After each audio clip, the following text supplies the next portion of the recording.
Nah, coba kita lihat tantangan dan pergumulan seorang wanita yang 12 tahun sakit perdarahan, ya.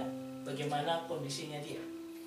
Nah, itu dikatakan di dalam Matius pasal 9 ayat 20. Pada waktu itu seorang perempuan yang sudah 12 tahun lamanya menderita perdarahan maju mendekati Yesus dari belakang dan menjambah jumbai jubahnya. Karena katanya dalam hati, asal ku jamah saja jubahnya, aku akan sembuh. Oh, luar biasa ya, ada sesuatu yang masuk dalam dirinya. Tetapi Yesus berpaling dan memandang dia serta berkata, teguhkanlah hatimu, hai anakku. Imanmu telah menyelamatkan engkau. Maka sejak saat itu sembuhlah perempuan itu. Di dalam Lukas dikatakan tentang bagaimana ada sebuah kuasa yang otomatis keluar dari diri Yesus yang menyembuhkan akan perempuan ini. Apa yang terjadi dalam diri perempuan ini? Kalau kita melihat sebelumnya dalam budaya Yahudi, ada di dalam Bilangan pasal 15 ayat 38, dikatakan berbicara kepada orang Israel, katakan kepada mereka bahwa mereka harus membuat jumbai-jumbai pada punca baju mereka turun-temurun, dan dalam jumbai-jumbai punca itu harus dibubuhi benang kain, harus dibubuhi benang ungu kebiru-biruan. Maka jumbai itu akan mengingatkan kamu apabila kamu melihatnya kepada segala perintah Tuhan, sehingga kamu melakukannya, dan tidak lagi menuruti hatimu dan matamu sendiri, seperti biasa kamu perbuat dalam ketidaksetiaanmu terhadap Tuhan. Jadi ini bagian dari membuat orang Israel setia kepada Tuhan.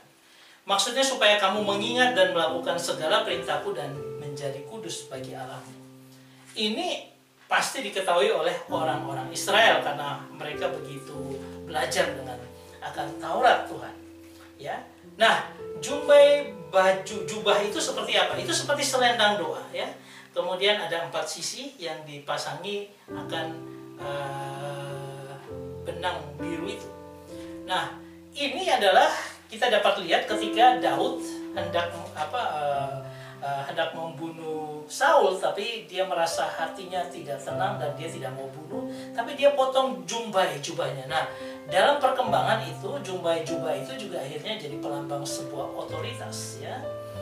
Otoritas. Nah, Daud hanya ingin mengambil otoritas yang ada di dalam diri Saul. Karena apa? Saul sudah ditolak sebagai raja.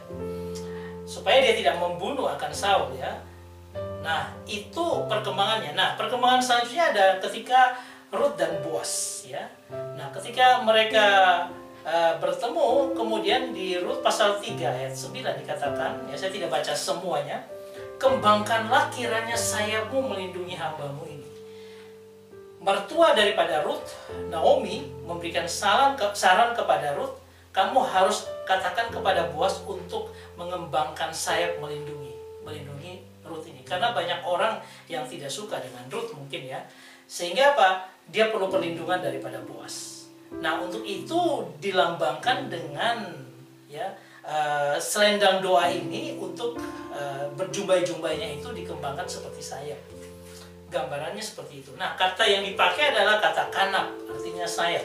Dan kata kanap ini juga dipakai, ya, di dalam Malaki 4 ayat 2 dikatakan, tetapi kamu yang takut akan namaku, bagimu akan terbit surya kebenaran dengan kesembuhan pada kanap.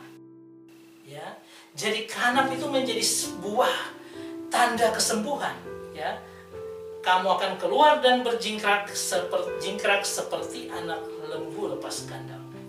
Nah, jadi ini masuk dalam budaya Yahudi dan dikenal orang. Dan rupanya si wanita perdarahan ini mulai tahu, oh, aku mulai ngerti. Pasal itu mulai dihubung-hubungkan dan akhirnya aku pengen menjamah itu karena aku yakin ketika aku jamah akan jumbai jubah itu, aku sembuh. Ada kesembuhan pada sayap kanap. Nah, ini yang membuat dia lalu melakukan itu dan otomatis keluar. Karena ini merupakan penyataan daripada anak-anak Tuhan yang bilang, aku mau taat akan firman-Mu, aku mau komitmen dengan kesetiaan, aku mau hidup dalam kekudusan, sehingga otomatis kesembuhan itu ada kuasa yang keluar dari diri Tuhan Yesus. Saudara yang terkasih, ini kan hal yang luar biasa.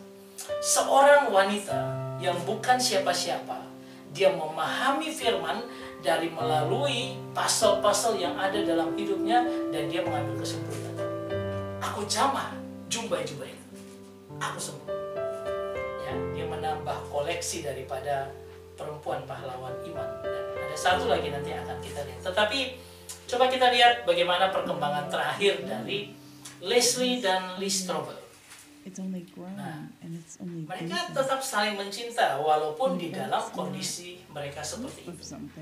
Tapi pada akhirnya juga Lee Strobel ini harus katakan sesuatu yang sangat-sangat menyakitkan bagi Leslie. Mereka selalu berdebat masalah ini. Katakan aku tak suka versi kita sekarang. Karena dia tidak ingin sebenarnya istrinya berubah menjadi seorang yang beriman kepada Kristus. Dia ingin mereka tetap ateis. Nah, dia katakan jangan sampai kita masih membahas ini 2 tahun dari sekarang. Artinya Pak Leslie harus kembali menjadi ateis. Karena dia tidak mau di sana.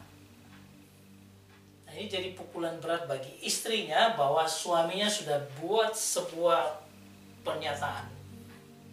Aku tidak mau di sana 2 tahun kalau masih seperti ini. Artinya mereka bisa saja bercerai.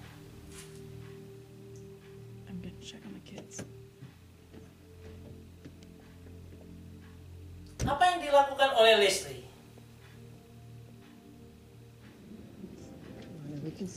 Dia datang ke Alfie. Dia sampaikan pergumulannya. Dia katakan dia bilang harapan untuk Lee.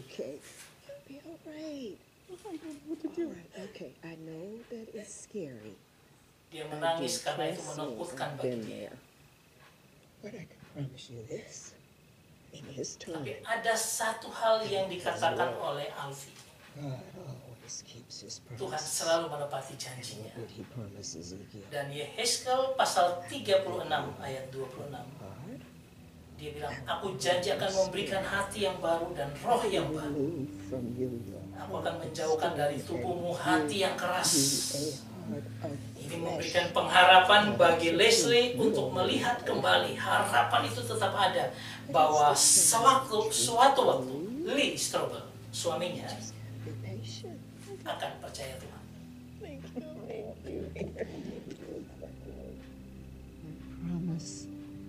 Padahal dia tidak tahu bahwa Lee Strobel sudah menguatkan hatinya untuk tidak percaya Yesus sama sekali. Caranya gimana? Dia bikin case for Christ. Caranya apa? Dia kumpulkan semua bukti-bukti yang menunjukkan bahwa Yesus itu bukan Tuhan. Yesus itu tidak bangkit dan sebagainya. Ya. Tetapi di rumah Leslie tetap berdoa untuk suaminya. Sedangkan Lee Strobel cari semua bukti-bukti, dia melihat semua bukti-bukti, dia ingin meyakinkan dirinya bahwa Yesus tidak dibangkitkan. Jalan menuju kebenaran hanyalah kenyataan bahwa kebangkitan itu merupakan ilusi daripada kekristenan. Kalau Yesus mati, tetap mati, hilang kekristenan. Nah, dia cari dari arkeolog, naskah-naskah kuno, perjanjian lama, perjanjian baru, dia cari semua. Dia ketemu dengan para orang-orang yang luar biasa mengerti di dalam bidang-bidang itu. First recorded account tells us that he was buried in a tomb. The empty tomb is based on evidence. Isn't evidence your trade? Faith is the evidence of things we can't actually see. Any careful historian will see that the core account is consistent, even if a few of the Dia secondary. cari ahli-ahli sejarawan. 500 separate people saw Ada Jesus. 500 orang melihat Yesus bersamaan. Bagaimana bisa dibilang itu merupakan sesuatu yang tidak nyata? When is enough evidence enough evidence? Dia berusaha keras untuk menemukan bukti.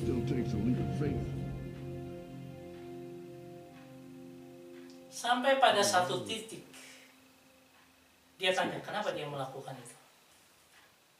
Mati untuk orang lain, karena kasihnya. Langsung Lee Strobel ini lemes. Dia baru menemukan kebenaran bahwa tidak ada yang bisa membuktikan Yesus itu tidak mati dan tidak bangkit. Dia pikir ada konspirasi besar abad berabad-abad ini. Nah, dia akhirnya datang ke istrinya Leslie. Dia kasih tunjuk semua yang dia sudah lakukan dengan barang-barang yang bukti-bukti yang dia punya. Dia pergi ke California, pergi kemana saja, untuk menyatakan bahwa yang Leslie percaya itu salah.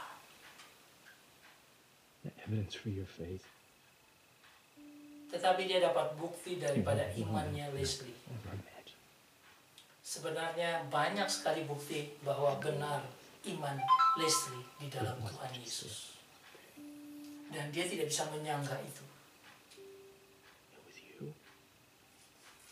Dan akhirnya dia bilang karena Leslie, dia tidak tahu Leslie berdoa untuk Tuhan, ubah hatinya supaya hatinya menjadi hati yang baru.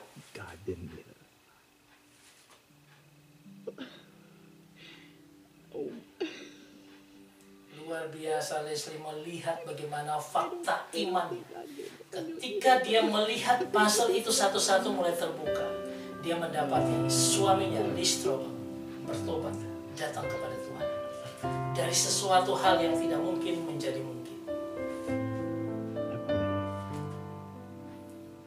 Lalu dikatakan, aku percaya pada Yesus. My love.